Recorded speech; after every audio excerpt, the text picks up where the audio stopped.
So where you moved into back into Lower, you moved into which house?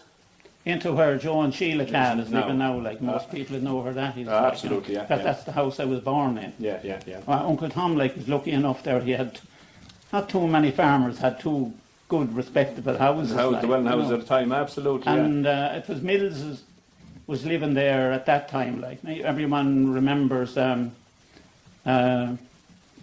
What was the Mills man's name that was the correspondent for the Irish Press?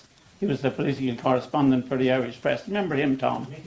Mickey Mills, yeah. It's all right. He was after being away studying for the priesthood, like, and didn't suit him, so he came out on sick leave or something, and he went into journalism and became a very prominent journalist. They were the previous tenants of the house in Tullow at that time. So anyway, we lived in Tullow there for from 1945 to 1950 when we moved back up here. Right.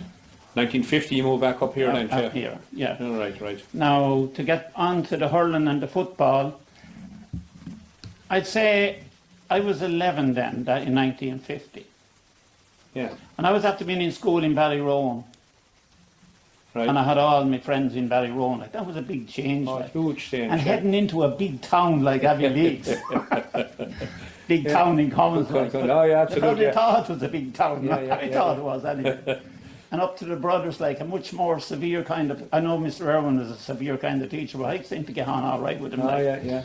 But anyway, word came into the school in Abbey Leaks anyway that Father MacDonald, the then curate in Ballyroan, was organising a juvenile team in Ballyroan. Right. And that was the first juvenile team that I ever heard of. But of course, at 11 years of age, you wouldn't know much about juvenile anyway. Absolutely, yeah. But there was no under 6s or 7s or 8s then, like, you know. No. So anyway, he sent word in Abbey Leaks that any young fella, 12 or under, could go out to the Lockfield in Ballyroan on so-and-so evening, like, to do play a bit of football, and he'd pick out the best 20 players, like, to go on a Ballyroan under 12 team to be entered for that year's championship. Very good. When you talk about the Lockfield, you're talking about a field in Blands, are you? A field in front of Lucy Carter's, like. It was Ned Grant's. Lucy married Ned Grant, like. Yeah. So now. It was later called the Hurling ground there. And was it? Yeah. But I know what you're talking about. That was where the Ballyroan team trained for their finals in 1943 and 1950. Yeah. Joe Mack. Joe Mack is living there now. Yeah. So anyway, there were 4 or 5 or 6 lads from Abbey Leaks turned out, like, and I remember anyway. He picked these 2 15s. What's a fierce crowd of chaps there. Oh, like. yeah. We were delighted, like. Yeah. And going to play juvenile football for Ballyroan, like, and where I was born and reared, even though I was living up in Moat. Yeah. So because anyway, Father MacDonald called out 20 lads or maybe more, and I was in the middle of them anyway. And I remember that day in the match, I was playing on Johnny Delaney. Johnny Delaney's the same age as me. The Johnny was married to Mamie Dunn. Mamie Dunn. Yeah. And I don't know whether Johnny remembered it or not afterwards, like, but I gave as good as I got on Johnny anyway. And because we were all named up anyway. And the next thing, he had his notebook out, like, and Johnny Delaney, what year were you born? Oh yes, Father, I was born so-and-so, so-and-so. Yeah. And where do you live now? I live in Tullow Ballyroan, that's grand.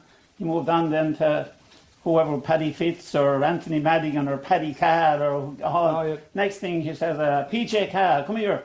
What age are you? Oh, I'm only 11, Father. Oh, you're grand.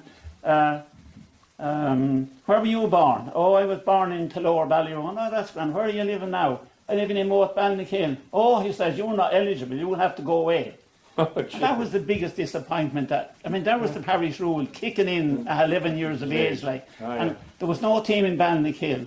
Yeah. And even though I was going to school in Abbey Leaks, I would have been eligible, like, according to the bylaws. Like, absolutely, but he didn't. Once I lived outside the parish, he didn't want to know. No, no matter if it was Mick O'Connell, he wasn't going to get on that team. Like. Yeah. And that was one of the biggest. And where I came in contact with the parish rule, that was the first time, and it can be devastating. And I never played much football after that, like. Yeah. I never played juvenile football. Right. So I did play minor football with Ballyroan. Sean Larkin was over the team, and I was 19 at the time. He said, "Should we put you in?" He says, as Toddy Carl or Paddy Carl or Tom Carl or whatever. Yeah. And I remember playing on a Ballerone, when I was 19, that would be 1958, like. Ah, yeah, And, minor. Yeah. and sure, like, I think we were playing against Barra House. They beat us anyway. Right. So...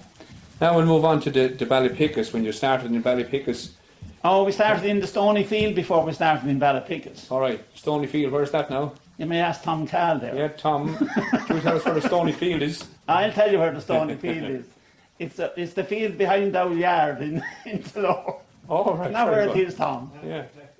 Oh, yeah. And anyway, it's a nice field, like, and it was always dry. Yeah. And there was a sandpit underneath it, like, so you could play hurling or football in it the wettest day of the year. Oh, yeah. And Uncle Tom went up to Bland's Grove anyway and cut down 6 posts, like. Oh, yeah. 4 uprights and 2 crossbars. Oh, very good, yeah. Led them up together, and I suppose, I don't know whether, do you remember when he put them up, Tom?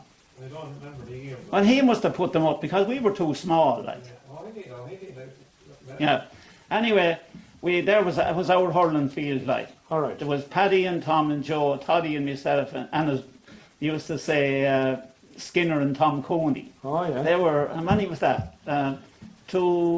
Sean was too young, 2 and 3 is 5. There was 7 or 8 of us anyway. Right, yeah. But before that, we used to play a bit of hurling over in the Gorman's Field at the back of Carter's. Remember that, Tom? Yeah. But we graduated to the Stony Field anyway when Uncle Tom put up the goalpost. Goalpost, right, yeah. And we played all there, like, from 1950 until 53, 54, until we thought we were men, like, and we started to go across the fields up to Ballypickets. Yeah. We'd go up across Gorman's Fields, like, and we'd arrive up, and we were wondering at these lads hopping on. We never saw, I wouldn't say fighting, like, but they were mowing into one another, like. Yeah, there was serious hurling enough, like, afraid, like. But anyway... Were you talking about Ballypickets Field now? Where was the Ballypickets Field at that time? Beside Jack McDowney's house where Peg is living there, Peg Foley is living there. It was Timmy Gorman's field. Yeah, on the lawn into Timmy's there, yeah. Yeah, but it was that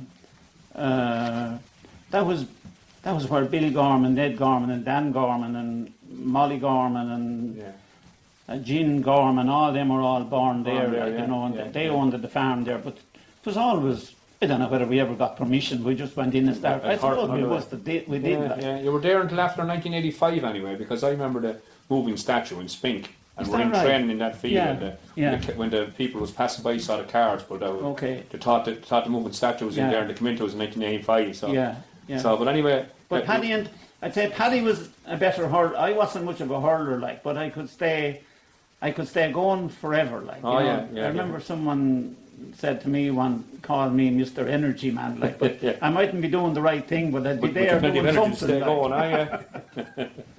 So I think Paddy actually.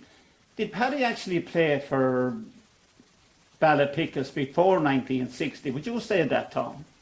Yeah, he came in the train match in that release against Surrey in 1958. I'd say so, I was a summer player. They called me through him. And the boys that teared into one another. There was a good bit of a row after being on. Yeah. And I got a plane going. Oh yeah, sure, we're all a little bit like that at that age. Yeah, but you were very young, only 17, 18, 19 kind of age. 1958, I was 19, but I wasn't much of a hurler, like. Paddy and Tom were good hurlers, like. And Joe was a good hurler. Yeah. But I don't know how, I always seemed to be on the team. Yeah. But you were Mr. Energy, so you were brought in to keep running, yeah? Anyway, so... I think Ballypickets got a big bait in 1958 in the Intermediate Championship, and it kind of sickened a lot of them, like. Yeah. And there was no appetite for putting in a team in 1959. Right, okay. Now, that must have been the reason, because nobody went away. The Wallaces were all still around, Jim Early, the Costigans, all the young people were all still around, like, I don't know who, maybe Jack Mack, like, might have been hurling up to then, I'm not sure. I'd say Jack Mack might have finished in 1955 or 6, like. Right, okay. But Jack Mack was definitely playing in the final in 1955, like. Yeah. I don't know what age you would have been, like, but Jack was one of his other lads. He was put on to mark Jimmy Murray in 1955, and Jimmy Murray was after being on the Laois team that played against Tipperary in the All-Ireland final.